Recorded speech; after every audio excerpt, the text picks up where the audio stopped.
Bonjour à tous, j'espère que votre confinement se passe bien. Alors précédemment on avait vu un petit circuit plutôt renforcement musculaire. Aujourd'hui on va s'attaquer au cardio. Donc, je vais vous présenter une méthode simple, plusieurs exercices comme je l'ai fait précédemment. Je vais vous expliquer un peu comment ça marche, pourquoi c'est bien. Mais avant toute chose on va passer à l'échauffement.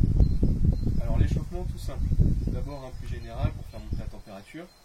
Alors pour ceux qui ont vélo d'appartement, vélo elliptique ou même rameur, tapis de course, ce sera parfait. Vous pourrez en faire 5 à 10 minutes histoire de vous préparer. Pour ceux qui n'en ont pas, d'accord, tout simple. On va venir ici, donc prendre un chronomètre, d'accord, parce que ça va être timé à chaque fois. On va venir là, tout simple, intensité modérée, démonter le genou, comme si on faisait une course sur place. Ça sera 30 secondes. Ensuite, on prend 30 secondes de repos et on le refait 4 fois, d'accord. Une fois qu'on a fait ça, petit échauffement un peu plus spécifique, d'accord, pour préparer à la séance. On va pouvoir venir se tenir quelque part, d'accord. On va faire des mouvements de balancier de jambes, plutôt dynamiques, d'accord. Bien loin devant, bien loin derrière, sans compenser. On va en faire 10 de chaque jambe. Ensuite, on le fera de côté. Donc on se retourne, on va bien se tenir.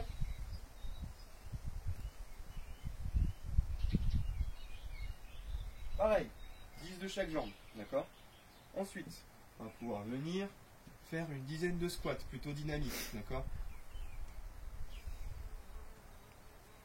Une dizaine. Ensuite, ici, les rotations d'épaule. 10 dans un sens, d'accord, puis 10 dans l'autre sens. Ensuite, des ouvertures. On va venir à 90 degrés comme ça. Je remonte et je suis dynamique. Pareil, une dizaine, d'accord. On l'a fait dans ce sens-là, maintenant à l'inverse. Une dizaine, comme ceci. D'accord. Donc ça sera notre petit circuit. Avant la course, le vélo ou tout ce que vous avez chez vous pour faire du cardio, 4 tours ou alors 5 à 10 minutes, d'accord, pour ceux qui ont des vélos. Et pour ce que je viens de vous montrer là, pareil, 4 tours, 10 à chaque fois. Et on sera bon. Ensuite, la méthode d'entraînement, après qu'on ait fait l'échauffement, ça va être une méthode d'entraînement Tabata. Donc c'est un Tabata, c'est quoi? C'est 4 minutes d'entraînement non-stop, mais découpé en intervalles. L'intervalle le plus simple, ça va être 10, 20. Donc 10 secondes d'effort, 20 secondes de repos. D'accord. Le deuxième intervalle qu'on va appeler intermédiaire, ça va être 15-15. Donc 15 secondes travail, 15 secondes repos. Et le plus dur, pour les confirmer, 20 secondes travail, 10 secondes repos. Ça, c'est la méthode. Les exercices qu'on va utiliser, d'accord, il y en aura 4 avec un peu de pliométrie, donc c'est ce qu'on appelle plutôt des sauts, pour ajouter un petit peu de dépense énergétique. D'accord. Alors, premier exercice. Là, ce qu'on a fait avant en échauffement, ça avait été un peu de course sur place. Là, ce qu'on va faire, plus dynamique, montée de genou, d'accord. Là, je viens vraiment haut, d'accord. Deuxième exercice, jumping jack. J'écarte, je rapproche. Donc là, dynamique. Troisième exercice, donc des sauts où on va venir essayer de toucher les genoux avec les mains. Donc je viens sauter, tac, tac. Ok. Et le quatrième exercice, les burpees. Alors le burpees, on va essayer de le faire complet, plutôt strict. Donc je viens au sol, je viens faire une pompe, je me relève et je viens sauter. Ça c'est un burpees complet. Donc là vous avez les 4 types d'exercices que vous pouvez faire. Je vous ai expliqué la méthode. Maintenant, si je vous fais une démonstration, si je prends l'intervalle par exemple 10-20, je choisis mon exercice. Donc 10 secondes comme ça.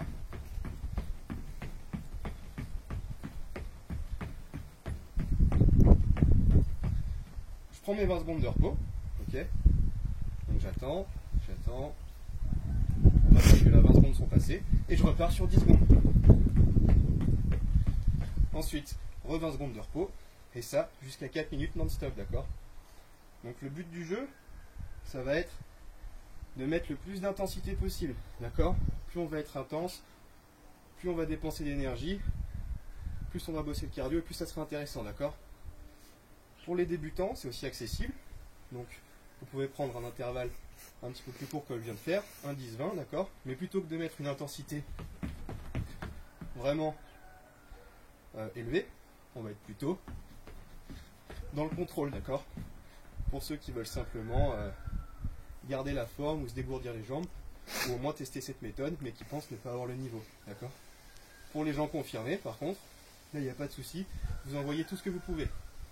Alors après, je vous ai présenté 4 exercices, vous n'êtes pas obligé de faire un exercice pour toutes les 4 minutes. Si vous voulez, par exemple, moi ce que j'aime bien faire, ça va être pendant 2 minutes, je vais faire mes intervalles avec les burpees, et les 2 autres minutes, je vais faire des intervalles avec les jumping jacks ou la course. Dans un ordre de difficulté, le plus simple, ça sera la course sur place, les montées de genoux. Ensuite les jumping jacks, ensuite les sauts sur place, et le plus dur vraiment, ça va être les burpees. Donc après, vous connaissez vos limites, vous avez les consignes. Donc si jamais vous voyez que vous êtes un petit peu dans le rouge et que c'est trop compliqué, et ben prenez une petite pause et repartez plus tard, d'accord ? Donc là, je vous ai expliqué combien il y avait d'intervalles, les différents types, les différents exercices. Je vous ai expliqué la méthode, ça dure donc bien 4 minutes, découpé en 8 petits intervalles. Et le nombre de blocs de 4 minutes qu'on pourra faire, ça sera minimum 2, d'accord ? Et maximum 4. Au-delà, ça ne sera pas vraiment intéressant, vous allez dépenser de l'énergie pour rien, vous ne serez pas vraiment efficient, d'accord ? Et c'est pas ce qu'on va rechercher. Entre tous les blocs de 4 minutes, moi ce que je vous conseille, un petit peu de récupération active. Donc si vous avez un jardin, allez marcher dans votre jardin pendant 2, 3, 4, 5 minutes, le temps de récupérer pour repartir sur notre bloc. Et si vous êtes dans un appartement, par exemple, ça a l'air d'être un petit peu bête comme ça, mais juste marcher comme ça en rond pendant 5 minutes pour récupérer, plutôt que de rester statique, ça sera toujours mieux. D'accord ? Alors après, là vous vous dites, bon, j'ai un échauffement, j'ai 4 blocs, c'est seulement 16 minutes si j'en fais 4, d'accord ? Sinon ce sera 8 minutes si vous en faites 2. Mais ce qu'il faut bien comprendre, c'est que là on parle de HIIT, donc c'est des entraînements à haute intensité. Donc si on prend un intervalle qui nous correspond bien et qu'on donne le maximum de ce qu'on peut, avec une bonne récupération quand même, on va pouvoir en termes de dépenses énergétiques et en termes de travail être aussi efficace que pendant un cardio d'une heure sans avoir les contraintes articulaires ou autres. Donc si vous voulez même le transférer plus tard à la salle ou même quand le confinement sera fini, ce sera des exercices très intéressants à faire. Ça, il n'y a pas de problème. Qu'est-ce que je voulais dire d'autre ensuite ? Après, oui, pour les débutants, même si vous avez entendu le mot intensif, n'ayez pas peur. Comme je vous ai dit, vous ajustez juste les temps de repos, vous ajustez les intervalles et vous ajustez l'intensité. Vous connaissez. Pour les plus confirmés, comme j'ai dit, pas de souci, vous pouvez y aller à fond. Et pour, par exemple, les personnes qui font de la musculation et qui n'aiment pas trop le cardio, parce que je vous connais, hein, vous avez peur de la fonte musculaire, mais avec des exercices comme ça, justement, vous allez pouvoir travailler le cardio, dépenser des calories, tout en limitant au maximum la fonte musculaire et empêcher d'avoir un peu trop de stress important comparé à un cardio lourd d'une heure, 1 heure et demie, d'accord ? Donc cette méthode, elle est faite au final un peu pour tout le monde. Elle est vraiment très intéressante, justement, pendant ces temps de confinement où on n'a pas de matériel et qu'on ne peut pas aller dehors. Donc voilà, j'espère que ça vous aura plu. Maintenant, je vous ai tout expliqué, et là, c'est à vous de jouer.